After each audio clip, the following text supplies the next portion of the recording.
É verdade que a história de um menino feito de madeira, que o nariz cresce cada vez que conta uma mentira, tem um final feliz nas versões mais recentes, não é?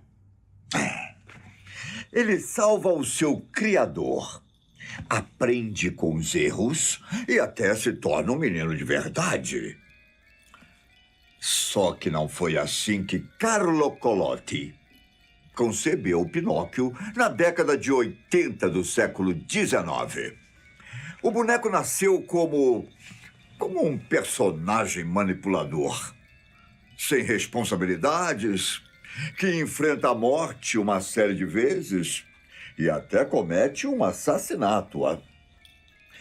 Para você entender melhor o que acontece na história original, você precisa vir comigo até Toscana, na Itália. Na época em que um carpinteiro chamado Mestre Cereja encontrou um pedaço de madeira falante. A ideia do Mestre Cereja era usar o tronco para esculpir a perna de uma mesa. Só que depois de descobrir sua propriedade especial, o carpinteiro decidiu entregá-lo de presente a seu vizinho, o famoso Gepeto, que você tanto conhece. E é aqui que a história do Pinóquio começa. Pobre, humilde, Gepeto tem a ideia de esculpir uma marionete mágica para ganhar rios de dinheiro com espetáculos ao redor do mundo. Mas, como eu posso dizer, a marionete que ele estava prestes a criar não tem muito a ver com o personagem dos filmes da Disney, hein? O boneco original era, na melhor escolha de palavras, um grandíssimo malandro. E já dava para perceber isso enquanto Gepeto esculpia. Primeiros olhos que se moviam como os de um ser humano e ficavam olhando o carpinteiro com curiosidade. Depois o nariz, que cresceu sozinho, sem que Gepeto fizesse alguma coisa. E a boca em seguida, que logo formou um grande sorriso, repleto de dentes, quase como se estivesse debochando do ser humano. Quando o carpinteiro terminou de esculpir os pés, o boneco começou a chutar Gepeto. E assim que seus braços e pernas tomaram forma, Pinóquio saiu correndo pela porta da casa e fugiu para as ruas da cidade. Em meio à bagunça que o boneco fez, o carpinteiro correu atrás para levá-lo de volta, mas acabou sendo preso pelas autoridades como suspeito de maltratar Pinóquio. Agora, sozinho, o boneco decide voltar para casa em busca de alguma coisa para comer. E é nesse momento que aparece um personagem muito conhecido nas histórias: o Grilo Falante. Só que a participação dele não dura muito. Depois de se estressar com a bronca que o Grilo deu, dizendo que era muito perigoso ser desobediente, que deveria estudar para ser alguém na vida e não ser teimoso, Pinóquio pega um martelo pesado e arremessa no Grilo, matando o pobre animal na mesma hora.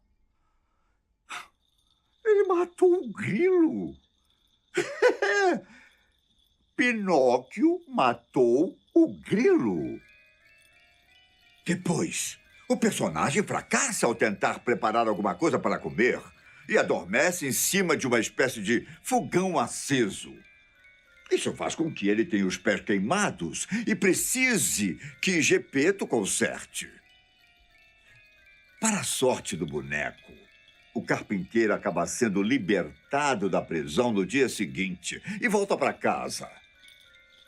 Agradecido pelos pés novos, Pinóquio promete que irá se comportar e até demonstra interesse em ir para a escola para a surpresa de Gepeto. O carpinteiro, então, decide organizar tudo para que o seu... como diríamos? Filho. Não, criação. Como podemos chamá-lo, não é?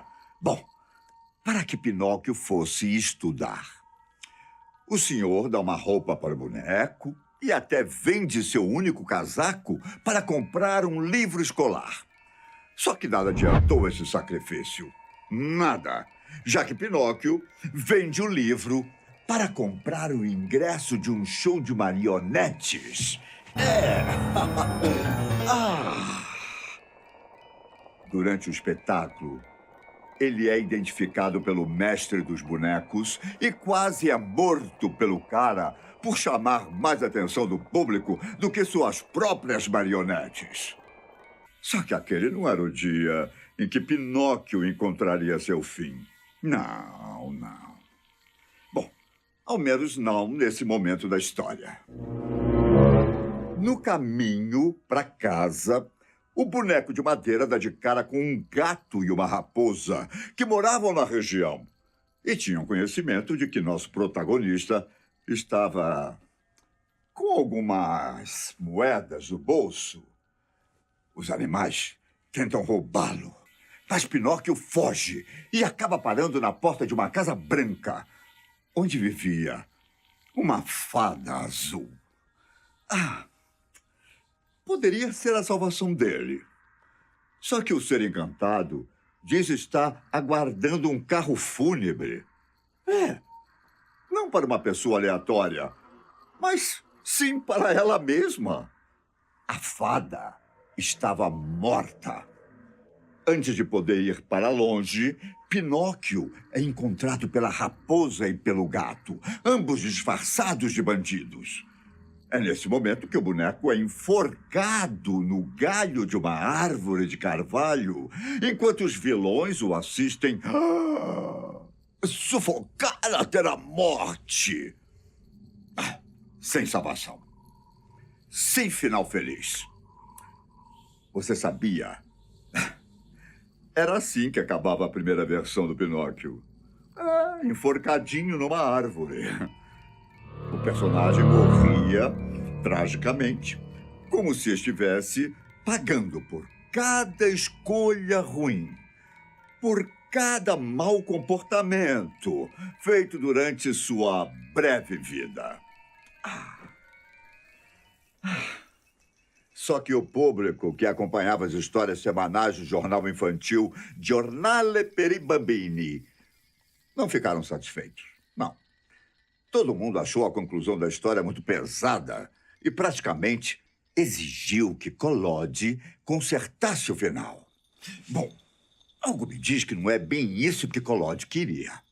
É bem possível que a ideia fosse mesmo um final que mostrasse que o mundo não é um conto de fadas. Mas, como dizem, a voz do povo é a voz de Deus, não é? A história de Pinóquio retornou com uma participação maior da Fada Azul, que aparentemente estava acompanhando as aventuras de Pinóquio de perto, mesmo estando morta. O ser encantado consegue resgatá-lo do enforcamento e o traz de volta à vida, dando mais uma chance a ele de tomar as decisões certas. Mas não adiantou muito. Ao ser perguntado pela Fada Azul o que foi feito do dinheiro que os bandidos queriam levar, Pinóquio mente, fazendo com que seu nariz crescesse tanto que ele não conseguia nem se mexer dentro da casa. E é somente com a ajuda de um pica-pau a Fada Azul consegue reduzir o nariz do menino de madeira. Mesmo depois de passar por esse tanto de situação complicada, Pinóquio ainda continua mentindo e fazendo travessuras, como fugir da escola. Eu nem sei dizer se o boneco pensou que viveria assim para sempre, sem responsabilidades. Mas o fato é que ele nunca imaginou que haveria consequências. Uma simples lição seria fácil demais. Ao invés disso, Pinóquio recebeu uma maldição e foi transformado em um burro. Ele descobre que todos os meninos que não estudam e só querem saber de brincar acabam se transformando literalmente nos animais. Ainda assim, nem mesmo a gravidade da situação fez com que Pinóquio tome jeito. Ele continua fazendo suas travessuras até ser vendido para um circo e logo depois para um homem que pretende esfolá-lo e usar sua pele para fabricar um tambor. Toca, toca, toca, toca, toca. Burro Pinóquio o joga no mar, com o objetivo de afogá-lo. Mas o plano sai pela culatra e um peixe consegue comer a pele de animal que envolvia o nosso protagonista Pinóquio, fazendo com que ele se transformasse em um boneco novamente. Agora, se engana quem pensa que Pinóquio teria um momento de paz. Depois de voltar a ser boneco, ele é engolido por um tubarão enorme. E sabe quem ele encontra lá dentro? Dentro do peixe, do tubarão? Ninguém menos do que o Gepeto, no interior do peixe. Ao que parece, o carpinteiro foi engolido enquanto procurava pelo menino de madeira. A história poderia ter acabado aqui. Pai e filho morrendo juntos dentro do tubarão. Só que Collodi ainda tinha mais algumas coisas para mostrar. Pinóquio e Gepeto escapam da barriga do peixe e retornam para casa, onde o boneco de madeira parece finalmente mudar de postura e consegue um trabalho como fazendeiro. Por exemplo, quando o carpinteiro adoece, é Pinóquio quem faz de tudo para segurar as pontas.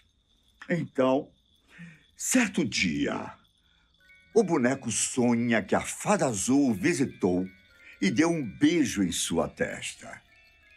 Só isso. Nada demais. A questão aqui é que a parte estranha aconteceria quando o personagem acordasse no dia seguinte.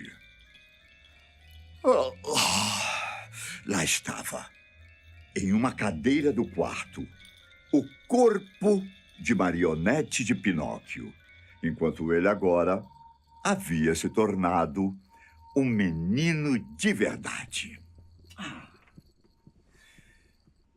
Teria sido melhor que a história acabasse de uma forma trágica. Ou você prefere o felizes para sempre, hein? Mas eu só te digo uma coisa. Pesquise direitinho antes de contar um conto de fadas para o seu filho, viu? A verdade por trás da história pode ser macabra.